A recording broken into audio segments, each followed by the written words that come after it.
Hello, everyone, and welcome back to Contractor Evolution. This is, of course, your host, Benji. Let's get into it. Many of you have, at some point, pondered the idea of supercharging your growth by buying another business. Like maybe there's a friendly competitor in your market who you know runs a pretty good shop but is approaching retirement age. Another scenario, perhaps you'd like to expand into the next town over, but you don't want to go through the grueling and painful startup journey again. And honestly, I don't blame you. It sucks. There is huge potential upside to actively investing in a business where you yourself have the experience and industry knowledge required to systemize and scale it versus just like passively parking your hard-earned dollars in a stock portfolio or other asset class. If you possess an entrepreneurial mindset, there's a good chance that some version of this thought has crossed your mind. So to shed some light on what growth by way of acquisition actually looks like, we're really excited to speak with Jason Paris today. Let me tell you a little bit about him. Jason started his career in the trades in 2006, making $8 an hour as a painter. 6 years later, in 2012, he started Paris Painting in Minneapolis, and he's since scaled that business to be doing $10 million a year in revenue. He successfully put a GM in place and removed himself entirely. It's super impressive. With his newfound free time and creative spirit, though, he and a handful of partners have founded Olive Holdings. It has kind of weird spelling. It's A-L-E-P-H, pronounced olive, like all of us. And what they do is they buy equity in already operational painting businesses and then grow those businesses into super stable cash flowing assets. So by partnering with the hands-on business owner who's already gotten the ball rolling, so to speak, they basically skip the excruciating startup phase and they're able to truly utilize their unique abilities, which is systemization and scaling. In other words, they find entrepreneurs who've taken the business from 0 to 1. And by joining forces together, they take it from 1 to 10. It's a win-win scenario for everyone, and it's an extremely strategic way of building wealth by playing to one's strengths. We're really excited to have him on the show to explain how all of this works. So if you've ever played around with the idea of buying another business, you're going to love this episode. Here were some of the highlights for me personally. Jason talks a lot about the importance of having philosophical alignment and how ego makes most business owners ineligible for this kind of partnership. He also breaks down exactly how he and his partners evaluate businesses and come up with an offer. And then he explains the thorough due diligence process that follows. And at the end of this episode, at the very end, he gives some unbelievable advice to any entrepreneur considering this avenue for growth. So make sure that you listen to the whole thing. That's it. Let's dive into Jason Paris's super interesting acquisition strategy. You're watching Contractor Evolution, where we unpack the systems, tactics, and skills you need to take your fast-growing contracting business to the next level. You're here to learn what it takes to scale up, work less, and increase profitability. You've come to the right place. Stay tuned to learn what separates the new breed of contractor from the old school, and welcome to your ultimate guide on the business of contracting. Jason, welcome to the show. Awesome. Glad to be here, man. Yeah, it's great to have you. For listeners, if you are not watching this on video, I do need to point out as we start that I'm the only one here without a mustache today. But might as well get out.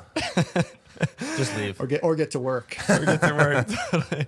Awesome. We're pumped to have you. This is going to be such a fun and exciting episode. So let's dive into it. Yeah, Jason. So I just want to start with an easy one. Why did you start Olive Holdings and like what's the overall goal? Yeah. So fundamentally, even at its foundation, it was to build stable assets with others. And so that's kind of like the why. It's also the goal, right? And just to break that sentence apart, building stable, right? Not just assets, but stable assets, and then doing it with others as opposed to on your own. Yeah. Yeah. So like longer term, what is the strategy behind that like mission statement? You guys are just for listeners who maybe don't know very much about it. You guys are essentially a holdings company. You're you're creating sort of opportunities to buy or take partial ownership with smaller businesses locally and I think further away as well. Just like break Yep. down the model a little bit. Yeah. So I'd say, like, really, again, fundamentally, really breaking it down, we're private equity that is active in our investments, right? And so when you're a holdings company, you can buy whatever you want. You can buy maybe stock in Coca-Cola. We could go and buy a lumber mill, 20% equity in a lumber mill down the street. We're choosing to focus specifically on residential repaint companies because those are things that we can be very active in. So we're active investors in companies. What is the value proposition of this model for you guys and sort of what's in it for the business owner? Like why does this make sense for both parties, in other words? So for us, it's, I guess you'd call it specializing, right? So we're all pretty, and this, you could kind of put this on both sides, but we're all pretty competent human beings. We all, Canada's very similar to the US, but I'd say US is a land of opportunity, right? So there's a million different things that we could lay our hand to and find success and thrive. But the ability to specialize is focus on what you're really, really good on and then leverage those around you that have complementary skill sets. So for us, we're really good at scaling businesses to maturity. Right. And we can do the whole founding thing. We've done it a handful of times. We've done it with Paris Painting. We've done it with Haven Builders here in the Twin Cities. But the ability for us to specialize on the scaling portion of a company's life cycle, that's really the value to us. To like a founder or someone we're partnering in with, the value prop is really their ability to collapse time and de-risk the process. Right. So I guess maybe to back up one step, you kind of have to start with the assumption, which is part of a filtering process, but does that founder want us to build their company to maturity to where it's a stable asset? And that is kind of, it's very different than what you call a lifestyle business. So a lifestyle business is where so a great lifestyle business is one where you work very little and you make a lot of money. Right. So I don't work that hard, but I make a lot of cash. But at the end of the day, I own an awesome job, right? It's not a stable asset. A stable asset is something where your equity produces a profit independent of your energy and effort. When you have a lifestyle business, you actually have like a boosted income because your profitability comes from your equity, but it's dependent on your energy and effort producing that result. So the ability for them to de-risk that kind of end stage. So it's more likely that you'll achieve that goal when doing it with others, specifically others that have done that before you, but then also collapsing time. Right? You're more likely to do it on a quicker time horizon with others, specifically those who have done it, than if you try to embark on that process on your own. Yeah, it's like, these business owners get it from, just to like throw out some, random numbers. It's like they get it from 0 to 100. You guys help them take it from 100 to 1,000. Like there's sort of a different range that your skill set really allows you to add value to. Is there something about that startup phase that you guys, are trying to avoid? Is there something that you don't like about it? Like we've all like done the ground up start a business thing. I certainly know how I feel about doing it. It's very, very difficult. I wonder if there's some strategically missing it for some reason. Yeah. So there's certainly, it's hard work. There's probably no other way to put it. We refer to it as brain trauma. There is brain trauma that happens when you want to found a company and take it from 0 to 1, right? And again, we're all capable of doing that in life. It's just after you've done it a handful of times, it's not something that you volunteer for if you don't have to. Right. And it's something that we want to honor, and that's why when we partner with companies, we come in and make a financial purchase, an acknowledgement of here's the momentum that you've created, despite it not being maybe an asset that someone would typically purchase. We believe that our unique ability to come lean in and drive it to that point is something that we're willing to at least acknowledge what's been built in value so far. Yeah.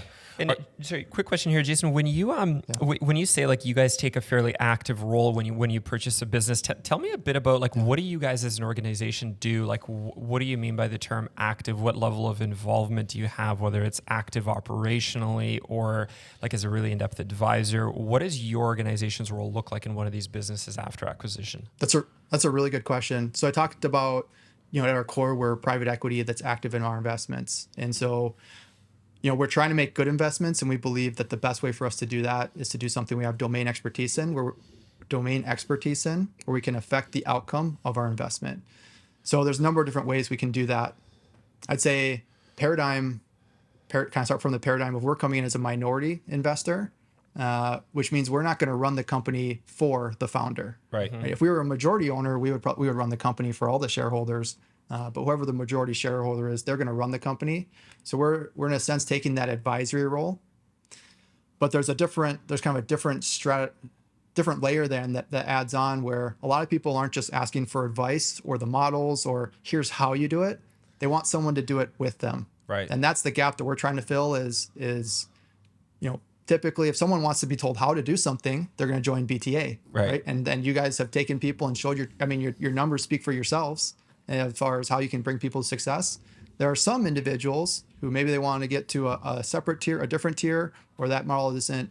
They just want someone to do it with them, right? And sometimes they want to do some things for them, and that's where we'll lean in. It's kind of up to the founder to what extent they want us to be involved, but it could be we're always going to do the baseline things like build out a VTO together, craft a 1-year plan, go do quarterly reviews, have a weekly call of strategy, solve the big fires together. But maybe they need someone to fly in, recruit, hire, and train a sales rep because they know how to do it. They're just not going to do it. And as a partner, it's kind of like, I would love it if you would do it. If you're not going to do it, I'm going to do it. Right. That's a very important thing for me to do. There's one other example for a guy I was talking to in St. Louis. He was telling me, he's very production restrained, so he can sell to the moon, right? And he says, this year I'll probably sell $600,000 more than I can produce. I'm like, well, I'll just tell you, that's an issue that everybody who is a shareholder in your company is very motivated to solve, right? And if you're not going to solve it, I'll be honest with you right now. We're going to solve that because there's a very large incentive for us to figure that out.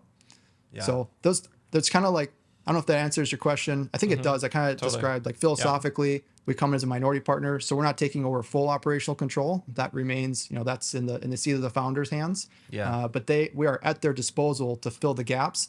We come in expecting that there's gaps to be filled. Otherwise, they wouldn't want to partner with us. Yeah, totally. So you're a very, very active investor. Like you own equity in it. You are advising not only just at a high level strategically, but on day to day sometimes, but definitely weekly type of like accountability. Like we were all in College Pro Painters, kind of like a general manager would do with a franchisee.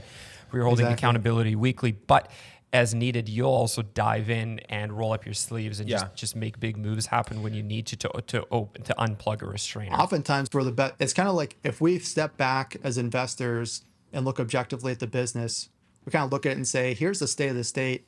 Here's a big rock we need to develop. And let's go back to the sales rep one because it's an easy one to do. This company needs to, we have the playbooks that you've gotten through the partnership and you have everything spelled out. We've got a learning management system and all that's there for you. But someone is going to have to train this new sales rep. Founder, are you going to do it? No? All right. Founder, I would recommend that you hire somebody to do that. You can go to the market and find somebody. I'll just tell you, we're willing to do that. Right. And someone's going to have to fill that gap. Yeah, you guys have skin in the game. There's enough motivation at times to do it yourself. Hopefully not to an extreme degree. It's actually, but some of the conversations we've had is like, so whoever the manager of the company is, typically the majority shareholder, it's ultimately their responsibility to get things done. And if something doesn't get done, as a shareholder, it's not my fault, but now it is my problem. Yeah, right. And that's kind of when you have a co-owner or you have partners, it's kind of nice, and I've experienced this with Paris Painting. It's kind of nice when it's other people's problems too, right? Totally. It's like it's not just all on my shoulders. It's not just my issue. I have other very incentivized shareholders who are going to solve this issue, not because it's their job, not because they want to, but because they have a lot of wealth. That's a lot of equity, like just real ownership in how this gets resolved. So, in a minute here, we're going to dive into like how you evaluate the due diligence process, how you guys scale from there. I'm looking forward to that. But just before we go too deep into this, for our listeners who, a lot of them, most of them, I'm going to say all of them, probably aren't, in a position like you where they've like really successfully scaled their business already, stepped out of it to some degree. They've started a holdings company. They are They are on the journey that you were on however many years ago. And working their asses off to build their dreams. So for someone in that position at that stage in the trajectory, just sort of like summarize for their learning the overall like pros and cons of this type of model. Like what is good and what is not so good about buying up businesses and absorbing them and sort of plugging into the back and helping them grow. What's good and what's not so good about doing that? Yeah, I kind of talk about what's good and not good on each side of the equation, right? And so what's not good is that you lose control, right? And there's this kind of continuum of freedom and control that you have in your company. And when you take on partners or when you engage yourself into a partnership, sometimes you're giving up quite a bit of control, right? You inherently, definitionally are giving up some control, but you're also gaining some freedom. Right. And it kind of comes up to a personal temperament, probably a very dramatic or kind of rough way to describe it would be you give up ego. And I say that not to bash or put down anybody or any scenario, but I just can speak to myself. I've had to have my ego die quite a bit as I've taken on partnerships, right? Right. So Out that's of necessity. Yeah. It's inherent in the fact that you are no longer the sole decision maker. You now have a fiduciary responsibility to other shareholders. Some of that you lose a little bit of ego as opposed to being, Mr. Paris with Paris Painting, and that's all that you're involved in. Yeah. The pros are collapsing time, right? Collapsing time. You're now engaging in a scenario where you're working with partnerships, and depending on what side you're in, you're either able to help them see around the corner and see through the fog. Right? Or it's paradoxical. You've taken on a partner who can now see around the corner and see through the fog, because to scale a painting company to stability is pretty rare. As you mentioned, it's very, very rare. And you have these different tranches of infrastructure and pain. You kind of batch that with pain that you have to grow through. And a lot of people, Death Valley, the first Death Valley that a lot of painting contractors hit, you'd call it like 750 grand to 1.5 million, somewhere in there, where they first start to take on that overhead. So they have their core team, they've maximized the output of that infrastructure, and they now need to add more infrastructure on, and they're actually going to make less money until they grow through that curve. Totally. Right? And that's like the Death Valley that everybody talks about. We're like, I'm making less money, I'm just going to go back to like my core operation. There's several of those tranches and Death Valleys on the way to stability, and each one requires a commitment to grow through it, as well as the trauma of going through that pain, and sometimes learning things the hard way, right? And that's part of the value of taking on a partner is if you have someone who's gone through that before you and can see around the corners, see through the fogs, it's a much smoother ride than trying to do that on your own and learn from your own mistakes. Yeah, you're kind of sitting there going, almost speaking back in time to your old self, going like, hey, I know this is scary right now. Hang in there, because this is, what the greener pasture on the other side looks like. And these are the steps that, when executed, are going to get you there. And I think I think that really summarizes it very, very well, especially for the small business owner who partners up with you guys. That's what's in it for them. Yeah. It's very interesting. Jason, I've got an important question for you. So I'm thinking about this from a perspective of a business owner that runs a contracting company, painting or otherwise. I think very few people listening to this, potentially very few, are going to go and create what you guys are creating in the form of like a holding investment company where you take an investment and an active role in coaching and leading and training and being active in the business. But as a painting contractor, I'm going to have companies all around me in my area, let's say competitors or otherwise, that are going to get to the end of their owner's life cycle, whether it's the owner's getting older or they have some sort of life event that prompts them to want to exit. Tell me a bit about like if I'm in that position, I'm growing my business, I've got competitors that could be in this situation, which does happen all the time, by the way. What types of businesses and what types of entrepreneurs are worth looking at as a candidate for something like this? If I wanted to grow by acquisition, and I don't mean that in a very complex, this is not like Elon Musk taking over Twitter here. It's like if I want to grow by acquisition, in the context of a relatively simple contracting company, what does it look like to do that right off the bat? What type of business and what type of entrepreneur am I looking for? That's a great question. I think it starts with just healthy conversations and getting to know people and just deciding philosophically, is this person in your market someone that even wants to partner, right? And I kind of talked about that kind of strata of control and freedom. And man, contracting is a unique world right now Sure as we is. talk in the 2020s of Northern America. And most people are ego driven. I'm just going to say it what it is. And philosophically, most are not going to want a partner or ever take on a partner or ever even kind of survive the ego trauma that's going to enter when you take into a partnership. So if you're looking around your area, I'd first say, is this someone that's open to taking on a partner, and could their ego handle that trauma that happens there? And probably the second part would be, is this person open to even to feedback and change? Yeah, it's because you want to come in as like a little bit of a domain expert and say, I'm going to give some input. I'm going to lean in because I want to affect the value or the outcome of my investment. And if that person's going to be very standoffish, it's going to be, you're making an investment and then just crossing your fingers. I'd recommend you do that with Apple or Tesla or any other kind of stock. The reason you do it with a painting company in your area or a contracting company in your area is because you believe you can affect the outcome of that investment. But that founder has to be open and willing to receive that input and that change.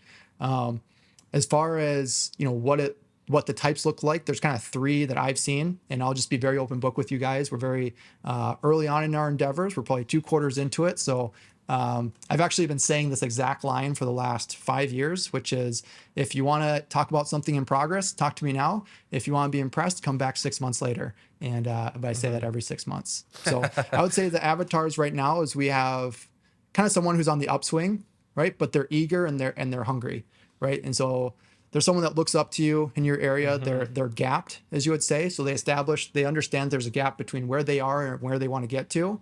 But they're really open and really excited. That's someone you'd want to partner with because you're really buying into that person or that individual, right? As an integrator or a driver. And you believe that if you come around them with your infrastructure, that you can help them be more successful. Is this typically like a younger man or woman that's like they're sort of like earlier on in their, or not necessarily younger, but they're younger in their journey. Like they could have started the business later in life, but they're more junior. I was going to say there's never like an ageism thing that could. Yeah, ever be, no. Yeah.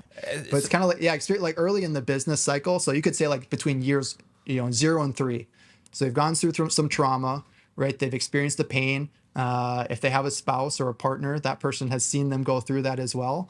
And they're like, man, I know where I want to get to, and I know it's not going to be easy, right? I'm very gapped in what I've gone and built and how hard that's been and how blind I am to what it's going to take, but I know it's going to be really hard. And I'd love to do that with somebody as opposed to continuing this journey on my own. Right. That's one of our partners that we've taken on just to describe them to a T. Yeah. It's a great way to look at it, right? Like you're going to deploy capital, like you take the profit coming out of your company and you can deploy it into passive investments. Like you can, buy shares in Home Depot for it as a simple example, right? And you don't have any kind of active involvement. This is different where you're looking for some good terms that you put out there. Like they're hungry, they're eager, they're open to learning from you. And it's something where you feel like you can really impact, right? I'll give two other avatars. I'll be pretty quick and succinct with them. There's, the person who's stagnated as well, right? So someone who's been at that same rock for, 3 to 5 years and they want more for their team is typically what I've found in conversations. They're very comfortable. They have a nice lifestyle business. They work not that hard and make a lot of cash, but they see the opportunity in the team that they have. And they know that they may not be the person to take their business to the next level to capitalize on those individuals. And then the third avatar, the third person would be like the downswing. Someone's at the tail end of their career. They've had a great living, made a lot of money, but they know the business is going to close in the next 3 to 5 years because they're not that enticed to continue to be active. So those would be the three kind of things you'd look for in your market. A lot of it's going to come down to philosophy, right? Does that person want a partner? Do they have that ego to freedom ratio that you can start to engage with them on? And are they going to be open and willing to receiving your input and your feedback if you're going to come in as an active partner? Right. I do want to actually ask, this is a really important question, just on that last one, you talked a bit about that third avatar, someone that's on the downswing. So again, coming back to my original question of like, I run a contracting business. I operate in a specific area. There is potentially a competitor in that geographic zone that is winding down. If that person is going to exit, am I still looking for an active, like for that business to have an active operator inside of it? Or is it an option potentially to bring them into the fold of my organization and to buy their brand, their customers, all that kind of stuff? Yeah, I mean, there's a million different ways you can structure deals for sure, and it's kind of like what is the value that you're going to purchase in that sense. Because sometimes you just want to buy some ladder steps in infrastructure, right? Yeah. So you want to take on their labor or their team, or maybe some of their marketing. And it's more of a license deal where you say, Yeah. I'm going to pay you a license agreement for the next 5 years for leads that come from your marketing or your Right. channels or your sources. But ideally, if you're going to make an investment in a company, if you're going to be a minority investor, you'd want there to be some kind of a driver, sitting in that seat for the next, call it 1 to 3 years. Right. If you're going to take on as majority owner and really kind of more of a buyout with them holding a portion of it, then you have to really look at analyze, am I ready to take on an active role in that company as the primary driver? Yeah. So very many different ways it can look. I want to highlight a point too that I thought was interesting is like this whole idea of philosophical alignment, number one, and then is this person like open to feedback and change, number two, and there's also a whole bunch of other steps. We'll get into like your due diligence process and how you guys really dot your I's and cross your T's. But just on those first 2 points, I mean, it's like I kind of see a lot of entrepreneurs. I think like the idea of buying a business is kind of sexy, and I think it is kind of ego driven. Like you said, it's kind of ego driven. Like people probably dream of saying one day, "Well, I bought this business and we just like gobbled it up and took their, and then we bought another one." There's like something very, macho about that. But so we see this all the time in BTA. Like I'm gonna guess 9 times out of 10, those turn out. I say with partnerships as well. Like I'm going to partner with someone rather than just like outright buying a business. It's like they 6 months later have this crazy syndrome of buyer's remorse because they're like, what the hell did I actually buy as far as the organism of the business? And who is this owner that now reports to me and works for me and is totally uncoachable, totally like, a loose cannon. And now I have this like appendage of a business attached to my baby that I'm not really sure. What did I buy? Like, something that's going to take me to the moon, or did I just buy like a tumor that's now attached to the company? So I just think that, for those of you listening, take note of what Jason said, like philosophical alignment. Is this individual one that's workable? Really, really important points. Let's move on. That's rare in the trades. Just come back to it. Like that is a rare individual that's had some success and is going to be open and willing and interested in partnering with other people. And so like you're talking about these stories, like I entered into that cautiously because you talked about like a founder that now is going to report to somebody else. Yeah. Like that's an ego hit big time. Yeah. Right? It's like, well, I used to be the man. It used to be Mr. Johnson Plumbing. And now I'm Mr. Johnson. And now I'm reporting to this partner that I've roped in and or kind of worked into. And that's like, that's a rare talk individual. To this Paris guy every week, ego. and that's a lot of ego trauma, and you got to make sure they can handle that. Totally. I got a question here for you, Jason. Just moving forward, tell me a bit about, like, practically speaking, like how are you guys finding deals? What is that whole process? How do you even approach these conversations? If I was, again, putting myself in the shoes of a fast growing business owner in the trades, if I'm going to look at acquiring other businesses, where do I even begin? How do you guys find deals? What is the strategy? What do these initial conversations look like? Yeah, so a lot of it is relational, and I would just say the model that we're using in partnerships, it's very intensive. Right. So this is not like sign up 30 franchises and where you get paid from each one and you're just raking in the dough and then you're like, hey, this is gonna be great. I'm gonna tell you what to do and I hope you do it. I really hope you do. I'm gonna take my royalty check either way. These are partnerships and it's pretty intensive and there's a lot of concern that should go into that. So when you think about like sourcing deals, it's not like you want to like blow up. I'm a partner and buy all these companies. It's gonna be awesome. It's like go into that cautiously. Like we have very I call like muted or kind of conservative goals ourselves, knowing that these are pretty intensive things that you're going to walk into. Mm-hmm. So just transparently, we haven't really promoted it a ton. It's kind of been like, if you know, and it helps that I have a pretty good network with painting contractors. And it's kind of like, hey, I just want to let you know what we're doing if you're interested in it. I think this is going to be like one of the first couple of podcasts where I actually talk about Olaf openly. Yeah. And so that's probably the extent of like deal sourcing that we're going to be doing.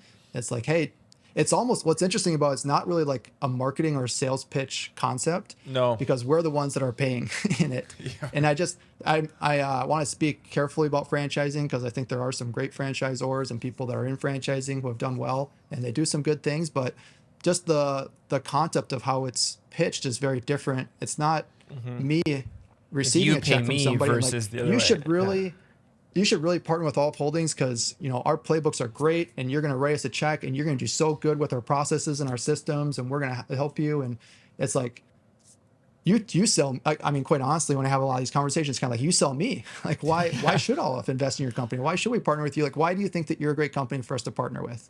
And so the deal flow, it's kind of unique in that way. It's really just an awareness piece of, painting contractors particularly. Like, are you aware that there's now a holdings company that takes active roles in the investments that they make and will help you scale to stability? Like, are you just aware that exists? And that's probably the extent of the deal sourcing or the marketing that we're going to be involved in. It's not really marketing in the traditional sense of the word. You're not like, putting this on blast, trying to generate as many leads as you can, trying to convert as many of those as you can. That would totally backfire. This is a much more like quiet. You use the word all the muted risk, or subdued. Like, it's a quieter approach. It's much more of like a sniper, like, maybe this one, rather than the risk is on them and they're the ones paying the money. That's what I mean. So Yeah. it's like you're trying to build relationships. You are trying to source deals, but you're not trying to do it so much that all of a sudden you're looking at, all of these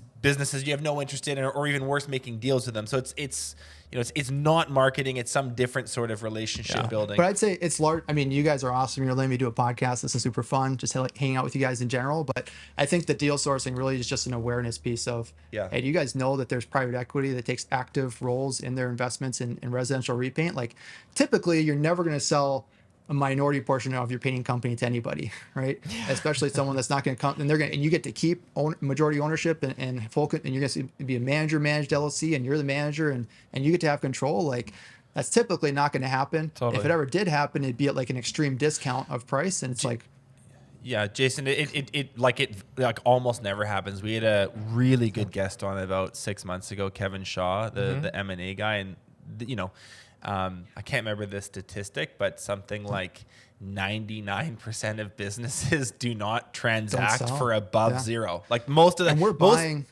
Go ahead. Yeah, I'm just so passionate about it because painting is not asset minded right now. No, it's build a job for yourself and the dream, like the best dream that could ever happen. I don't have to work that hard and I make a lot of money. Right? It's not even just the paradigm of I can build an asset. And so we're coming in and buying things that quite honestly don't have any value. We're coming in and buying things that are not assets, but we are saying we're going to embark on this journey with you to build an asset together. And we sure hope we benefit. We are very incentivized to have us benefit. You as a founder are going to disproportionately benefit from the equity growth and the profitability of it. But just that concept of that paradigm to have, I want people to start thinking about this business could become an asset, as opposed to just a lifestyle business. Well, this is what I'm saying, and this is why I think your approach is right. Is entrepreneurs tend to think their businesses are more valuable than they are, like by many magnitudes. I can see you you're nodding, like you get it. They're like, this is worth X. It's like, you think that, and it's your baby, and you should be proud of it. But this is not a seller's market. The amount of people kind of going out there buying up these businesses is a pretty short list. And so a lot of people are forced, sadly, at the end of their career to take what they can get.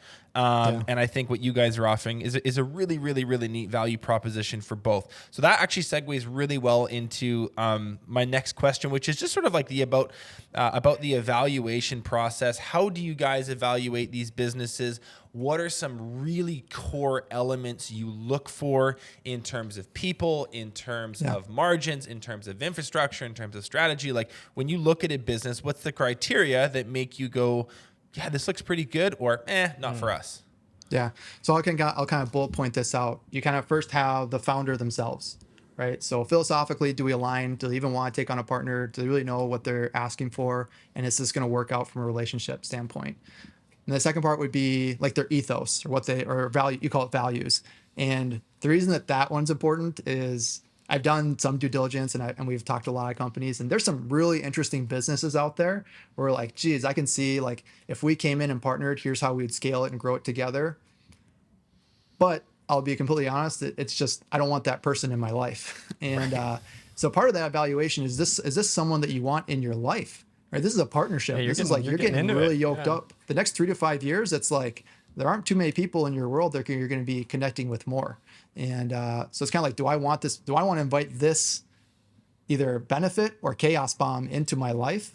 Right? That should be another big bullet point that you start to look at. Right? Then when you start to evaluate the company itself, you're really buying momentum, right? Momentum in the staff. So is there a culture in place? And are there some? And you're never going to have all the key roles filled when you step in. If someone's interested in taking on a partner and not doing a full sell, right? So they're taking on a partner to grow. They may have some of the key positions filled, but not all. But you're just looking for some sense of momentum. And a big part of the momentum you're going to purchase is a culture, right? Is there a healthy culture that's already established? Again, you're trying to avoid that brain trauma that happens from going to 0 to 1, right? You're going to be really, really good at taking it from 1 to 100. And are you able to buy some of that culture, some of that staff? Same thing with the brand, right? Is there some kind of a brand in place? Is there a client list? Do you have some kind of marketing that's already established and already rolling? Again, it's not going to be perfect. It's not going to be good. And it's definitely not going to be great. But is there something in place that we can at least work with and start to mold and professionalize and polish up? Right. And then the last thing would be, is there someone that's going to sit as the driver for the next 1, 2, even 3 years if it has to be? Typically, that's going to be the founder, right? And that person is likely not going to be the person that sits in the seat to full asset stability as the driver. Right? It's very, very rare that you have a founder that's good at doing everything, because you have to be a generalist to get something off the ground, have a very, very high tolerance for pain. If you're going to found a company, you kind of need the opposite person to then scale to maturity. Right? You need someone that's extremely specialized in leadership, managing a P&L, and you want someone with a very low tolerance for pain because they want to package everything together that's kind of chaotic that the founder put up with as they're getting it off the ground. But you want someone that is at least in place for that kind of next 1 to 3 years, because if you're going to come in, I'll just talk about the model that we do, right? We come in as a minority investor, right? We're coming in, we're not going to run the company for you, right? So you have to be committed to driving it for the next 1 to 3 years, but we could be committed together to getting you out of that seat and hiring a new integrator or a new president to then scale it to full stability. That's such an interesting dichotomy that you just mentioned, your perspective on like the skill set to go from 0 to 1 versus 1 to 10 is like make it sound opposites. Like they're almost opposite ends of the spectrum. I'll just say that's what I found in Paris Painting, right? So I feel like I'm a good founder. I am pretty much good at everything, because you kind of have to be able to, there can't be any major holes, otherwise they'll put you underwater. And I have a very high tolerance for pain. It's just like chaos. It's like, this is great. This is fun. We're in chaos, but we're growing. Example is 50-mile trail run last week. Yeah. Right. Yeah. 50-mile trail run. It's like, this is not going to be pretty. This is going to hurt, but I'm just going to do it, and it's going to be awesome. And you're going to make a way to find through it. You have a high tolerance for pain. Right. And then our president, whose name is Alex, he's the opposite of me in many ways, right? He is highly specialized in what he's good at. But there's some things that it's like a complete gap to him. Like, he doesn't know how to spell. He pecks his computer with like one finger. And so like technology is a gap, but he is highly specialized. He's a savant when it comes to leadership and then managing the profitability. You'd say even like problem solving, right? So he's super specialized, and then has a low tolerance for pain, where he's like, here's a process that we need to tighten up and clean up, and I cannot handle this not being perfect and crisp and profitable. And that's like, it's great when you can relinquish what is needed for your company to make that next evolution, right? And it's, as a founder, like a lot of times people, and you'll find this if you for the people of the audience we're talking to, if you try and partner with somebody, you're going to find that founder feels like they have to be the person that grows their company to stability. And oftentimes they're the ones that are the governor, right? They're the ones that are holding their company back from really having that next evolution. Because it's inherent in who they are. It's actually a necessity. They had to be that person. It was a necessity to get them off the ground. Yeah. It makes so much sense. And like, as you kind of articulate that so clearly, I'm like, it's landing on me how clearly we see that all the time. I'm sure you guys see it. Yeah, really. one thing I'm curious about just on the valuation piece, like how important is like the internal systems? Like when you look at these businesses, do you have a checklist that you go through where it's like, okay, CRM in place, operating fully, SOPs dialed in for specific tasks, competency models for the job site. There's a solid training program. We've got an onboarding system here. Like sales process is pretty dialed. Like, is that something, the way that things happen inside the walls of the company, is that something that you guys look at closely, or is that like where you add the value later on? I'm curious how important that is when you're evaluating. Yeah, for us, it's not. And it's just the model of partnership that we're approaching. So again, we are private equity, but we're private equity that is active in the investments that we make. Right. So if I was going to make an investment, I'll come back to like a lumber company down the road, right? If I was going to make an investment in that company, I'd be like, okay, do they have management team fully in place? Like, is this stable? Do they have recurring revenue? Do they have their processes dialed in? Because I can come in and advise from a high level, but I'm not going to get active in that business. I'm not a domain expert. Right? But when we go and look at a painting company, it's kind of like, You're the domain expert. You don't have a sales process in place, and you have one estimator who's been with you for 20 years, and you're worried he's about to quit, and his margins are low, and you're like, as an investor, I'm looking at that. I'm like, I think I can. Opportunity. I think I can. This is a great opportunity, and I sure hope that I benefit, and you as a founder are going to disproportionately benefit. And you're kind of looking at that and saying, this is a company I want to invest in. I believe that I can jump in this company, help improve its value over the long run. Yeah. And it's definitely not viewed as a negative when we see, now we're never going to enter into a company that doesn't have some momentum, right? Sure. So it's kind of like you've established a culture, you've established some momentum with your marketing, right? You've established some baseline of like, you're willing to keep running this company despite the fact that there's all this chaos going on. In some way, that speaks to those three elements that you've built as a founder. Even more so, it kind of speaks loudly that it's successful despite these things. And so then it kind of, you really perk your ears and say, oh, I'm actually really interested in buying the things that they've actually established that are valuable. That are painful to get off the ground. Totally. So if you're not looking for those kind of things, what are you looking for? Tell me a bit about your due diligence process. So, we talked a bit about like a lot of these conversations are open relationally. Let's say that initial conversation goes a while. When you dive further, like when you look under the hood, what are you then looking for? What does this due diligence process look like? Yeah, I'll kind of talk you through the full process, start to finish. So we've discussed that at length, the philosophical conversations you have, and then you jump into what's called a letter of intent. And that's a non-legally binding letter, but it's like, hey, if we're going to go through all the effort of getting to know each other and going through all this, can we at least agree on some baseline things before we get to the signing table? So like one thing that's in there is we set up a manager-managed LLC, and they are listed as the manager. They can run the company however they want. We hope that they're willing to take our input. That's why they're partnering. But there's a couple things they can't do, like take on debt in our name. Right? You can't take out $1 million loan and then have us be the co-signer of it because we're a 40% equity holder in this business. Now, if we get to the closing table and that's a sticking point for them, we would say, no, you can't do that. And it would have been good to know that before, right? That's why you sign a letter of intent. Then the very next thing we'd like to get out of the way is the valuation. And the spirit of the valuation is, if they go to a third-party broker and get a valuation, we should never be paying anything less than that, right? We're probably going to give you the most credit of anybody you'd ever sell a portion of your company to. And the formula is pretty basic. It's a 3x multiple of profitability of the company, right? And we can certainly look at it and squint and say, oh, but here's some really good value. And gosh, there's some extra opportunity we should take into consideration. I'd say for either side of the transaction, whether you're the purchaser or the seller, that equity stake purchase should not be the driving number that kills a deal or sells it, right? For us, we're more interested in the upside, right? So if it comes down to like a 30 grand swing one way or the other, it's like, at the end of the day, I'm really buying the upside in this company.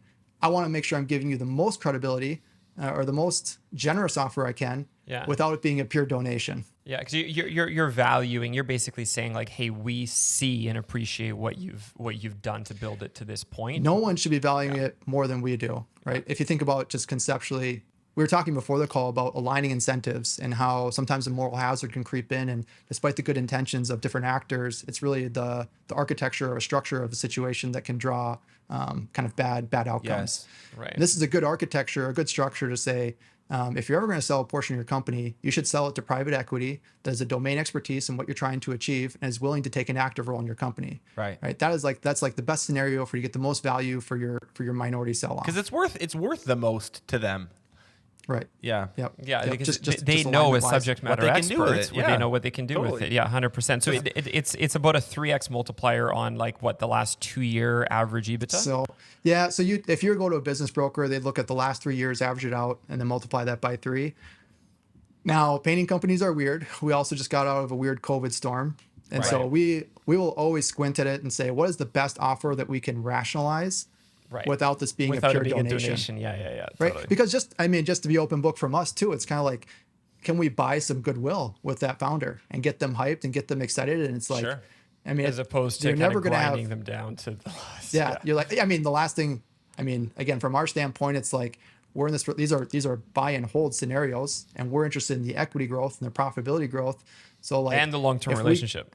Yeah, if you grind, like you just pointed out perfectly, if you grind that founder down over $50,000, who really loses in that situation? You don't have control of the business. You got to work with the guy now. Yeah. So it's kind of that. But we like to get that out of the way right away because it can be an emotional thing. We like to come at like, hey, if you want to get a third-party valuation, go free. Go for it. They're going to do the exact same thing we're going to do. It's good to hop on a call and say, because what we'll find sometimes, I'm sure a lot of business owners can relate. There's a lot of personal expenses that hide profits. Right. So like, hey, that trip you took because you were the top salesperson to Disneyland with your family, is that really a business expense, or should we give you credit for that profitability? Right. And so you want to kind of pull all those line items to give them the credit that's due to the profitability of their company. After that, so I'll just say that's kind of like the first thing we like to get out of the way because it's very emotional. Then you send the operating agreement, which is really the LOI times 20 pages. Right. It's just everything is blown up, and what those conversations typically look like is it's a 3-way call with them, myself, and their attorney, and their attorney's going through it, and he or she has to pretend that they add value to the equation, and so they'll say, oh, this paragraph, can we change it to thee instead of thou?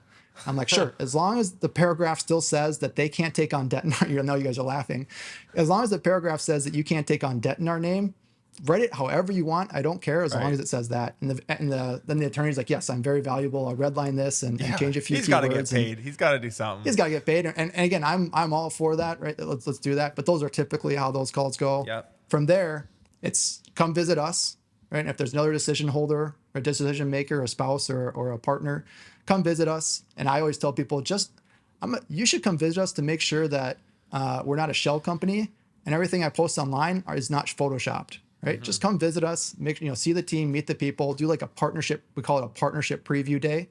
Right. So meet the team, find out how we run the business, right.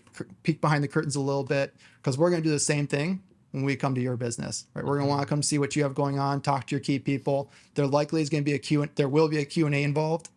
So they're going to have some key people that'll say, hey, what's this holdings company that you're selling a minority interest in, and why are you doing that?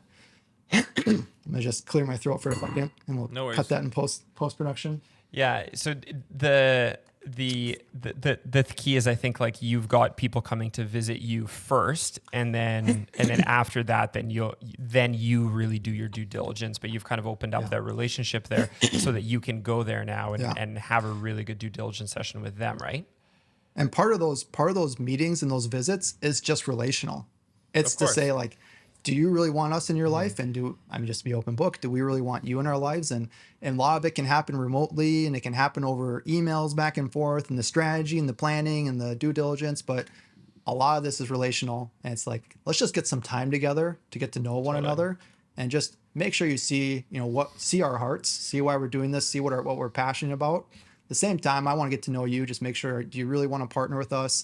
Is this something that you truly do believe in? Because I'm going to be in the leverage position and you're going to be in the driver's seat. So I got to know that you really want this. And a big part of it is just relational.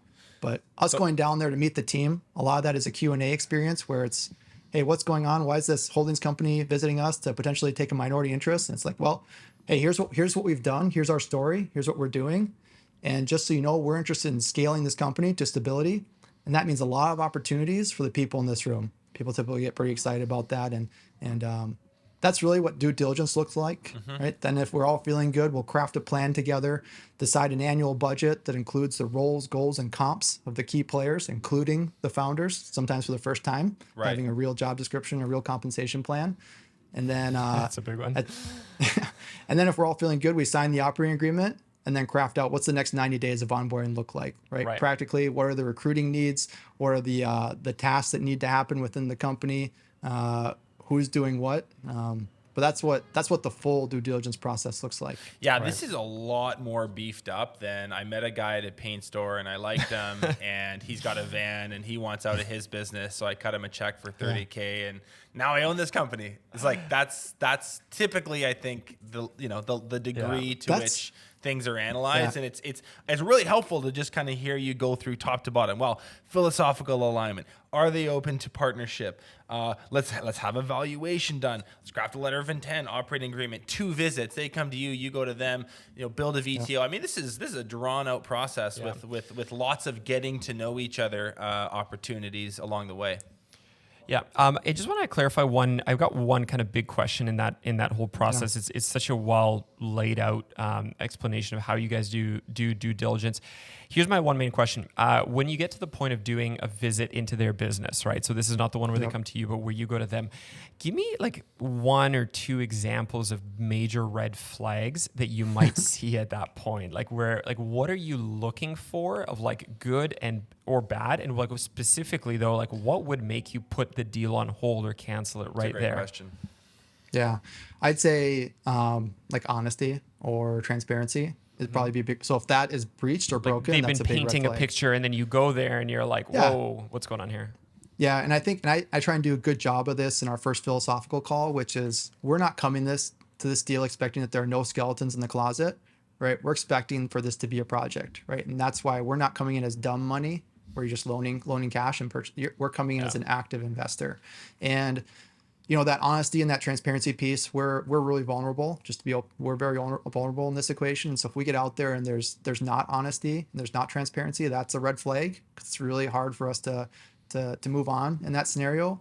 I'd say I just keep coming back to it. The primary thing we look for is relational, though. It's going to be relational and ego and philosophy and like, okay, is this person really open to change? Are they really open to taking on a minority partner? Is this someone I actually want in my life? Like did they kick their cat when they went in the house and then like cuss at their wife? And I'm like, geez, I'm like, it's a cool business, but I'll be honest, I don't want to spend time with you. Right. And it's a lot of those things more than like, ooh, okay, how many gallons of paint do they have in inventory, and are all the logos faced outward, or is the stocking kind of witty wonky? Like those are not things that are going to make or break the deal, because we're coming in expecting that we're going to have to fix or polish or professionalize most of the business. We're more looking just to validate, is this someone that I want to engage with as a person? Do I think they'll be a good partner? And is there some momentum that we can latch onto and help professionalize and scale with them? Right. Okay. So logo's facing backwards. It's okay. Kicking the cat, not so good. It's fine. No, don't kick the cat. Don't kick your dog. Don't cuss at your wife. All those things are bad. Yeah. Okay, cool. Awesome. Tell me this. So you guys have done the due diligence process.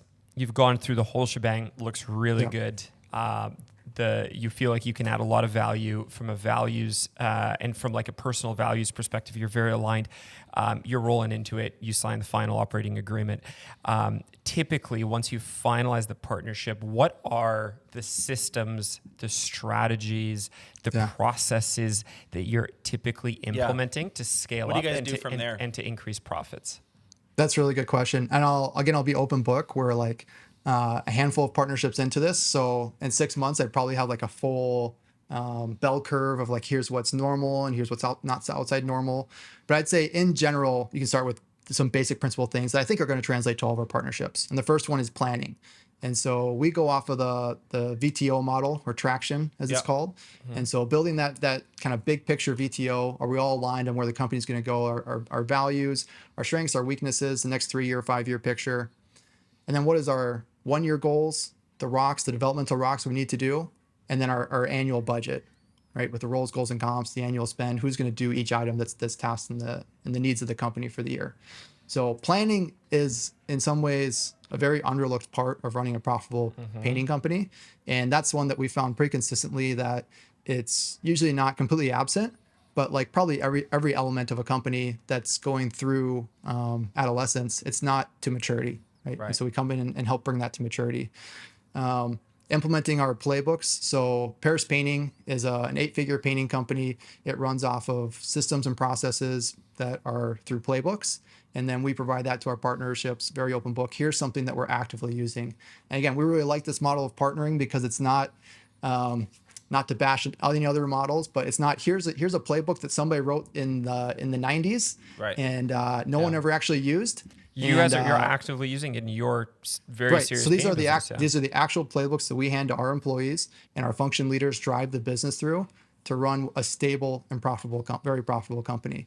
Right. So there's that. Then there's also like we have what's called a learning management system, or an LMS, which has all the key roles and then the key competencies to help kind of speed up the learning of each person in their role. You still have to do active coaching. That's, arguably 80% of learning is through active coaching. Yeah. But that first 10%, going through a learning management system.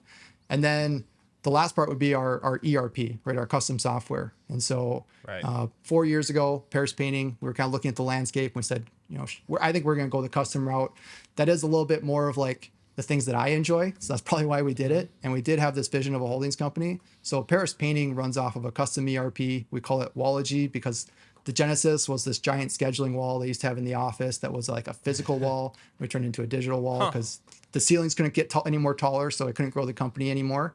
And so anyways, it's called Wallogy. It's our custom ERP, and then we give that to our partnerships as well.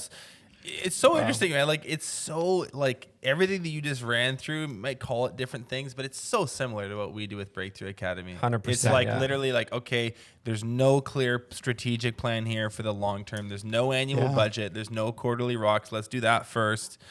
Okay, now you need some playbooks, you need employment agreements, you need standard operating procedures, you need job site checklists, you need, call scripts for things that happen in the office. There's all sorts of stuff that needs to be sort of bolted onto the existing business.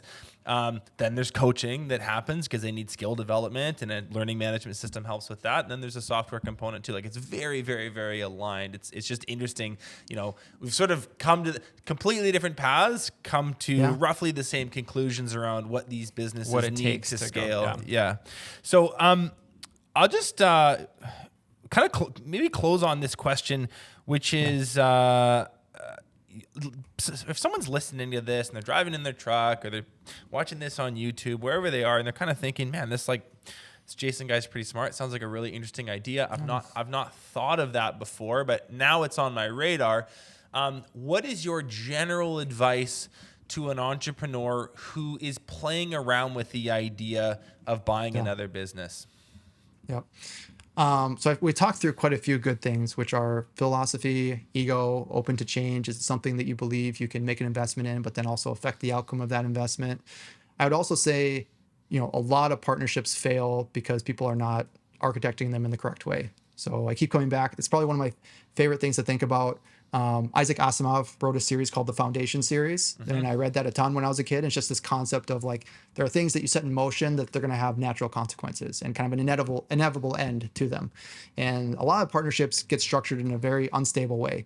And so just thinking through how you do that, I'll give one great example, which is a basic paradigm principle of your profits come through equity and your compensation comes through energy and effort. And those are two different things. Right. And so here's a way that partnerships get set up that is kind of an unstable architecture, an unstable structure. You have, two guys get together, they're great buddies, they're great friends, they both work super hard, and they say, hey, let's start a painting company. We're gonna be 50-50 partners. You do the business side, I'll do the painting side, and we'll split the profits. And it's like, awesome, right? And they have a good first year, it's super fun. You fast forward 10 years later, one guy is leading a crew of three people, right? Because he's the lead crew. Then there's another guy who's the other partner, and he has reporting to him the VP of production, who manages 5 crews, the VP of sales, who has 6 sales reps, the finance department, admin department, and but they're both getting paid the exact same profits, right? That's one of them is going to wake up someday and say, this is kind of weird and this is kind of awkward. And a good principle to establish a firm foundation in partnership is to say, we're going to split the profits because we are both shareholders of this company. We're going to get paid a wage depending on the tasks that we're doing in our business. Yeah. And I would just say for myself and my partnerships that I have, we have a president at All Holdings who is ultimately responsible for the profitability of what we do, right? He reports to the shareholders. he gets paid a lot more than I do as, whatever that kid is that I do all day, right? Play with memes and do podcasts. But we both share the same amount of equity and we split the same profits. Right. But there has to be that open dialogue and that acknowledgement that different roles are going to get compensated differently when you form with partners. And that'd be my first piece of advice, that kind of general principle and just kind of the wisdom of architecting something healthy. That's like 1A. 1B would be having a healthy rhythm of valuing your company every single year, not knowing when an inciting incident will happen. And so this is something I do with my partners. Every December we get together, we decide the value of the shares and the different investments we have. And I'm always thinking, gosh, if my partners die next year, I would actually really like the price to be low that I purchased. That would be kind of advantageous for me. But then I wait a half second. I say, but what if I die? I'm like, well, then I want the price to be high. And what ends up happening is you agree on what's fair, right? Because you don't know which side of the coin you're going to be on because you're making these decisions before you have to. Right? Where things get awkward is you have, again, those two partners that got together 10 years later. One of them wants to, Mike Rowe called him and said, I want you to be a partner, and Mike Rowe works. And he said, great, I'm going to sell the interest of my company to my partner. And he's like, hey, let's sell it. And then there's this big disagreement on what it's worth. Yeah. Right. And you can imagine which side wants it high and which side wants it low in that scenario. And so that'd be 1A, 1B. The second thing is just, you both want the same thing. Right. And there are different objectives in running a company. One person may say, I want to be the most craftsmanship orientated company in our local area. And we're going to, really hire people and they're going to stick with us for 30 years. And we're going to do everything with the finest, lambskin brushes and all these things. And the other partner may say, I would like us to be exceptional at our profitability. Right. And we're going to scale and we're going to create what's a stable asset. So we both have the option and the choice to step away from the company should we choose, and it'll still produce a profit. And that's going to be my primary driver. You now have two partners that want different things. Yeah. Right. So 1A is set up a healthy architecture to your partnership. And then 2 would be make sure that you and your partner both want the same thing. I love that point about the architecting the relationship. And I think you have said it so articulately and so succinctly. And when you say it, it seems so simple. It's almost intuitive. And yet the opposite is what ends up playing out 99 times out of 100.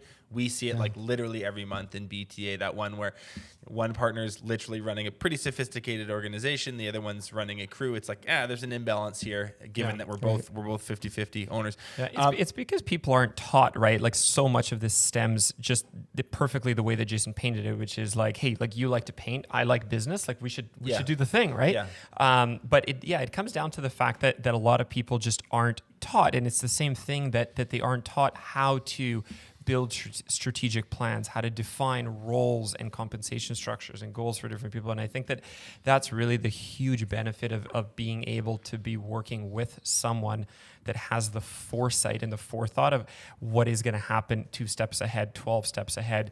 And that's such a huge benefit of this kind of work that Jason and Olive does. And being a part of Breakthrough Academy, it's like to have someone beside you that is a couple steps ahead is super valuable. Yeah.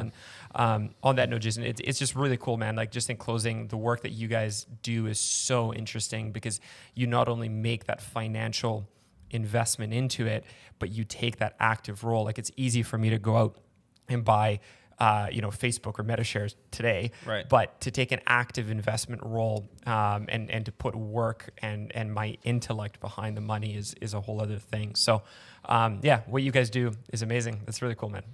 Thanks, man. I appreciate you guys helping spread the awareness. Where can people find out more about you and Olive, Jason? Yeah, they can go to oliveholdings.com. You can also find me on the social media channels. My name is Jason, last name Paris, like the city in France. And those are probably the social is probably the best way because I'm a typical millennial and I can't stay off those things. So sure, you'll know you found response him. There. You'll know that you found him if it's the dude with the mustache. We'll throw a link to the website in the description as well. I do really want listeners to it's a beautiful website, really descriptive, explains everything well. So guys, go check out Jason, his team at Olive Holdings, and man, thank you for doing this with us. We will absolutely be teeing you up for another one of these at some point a year from now because you were a great guest. Thank you. Thanks, Jason. It was awesome. Love guys. See ya. Thanks so much for watching this episode of Contractor Evolution. If you've already subscribed to our channel, consider sharing this episode with another contractor who you think needs to hear it.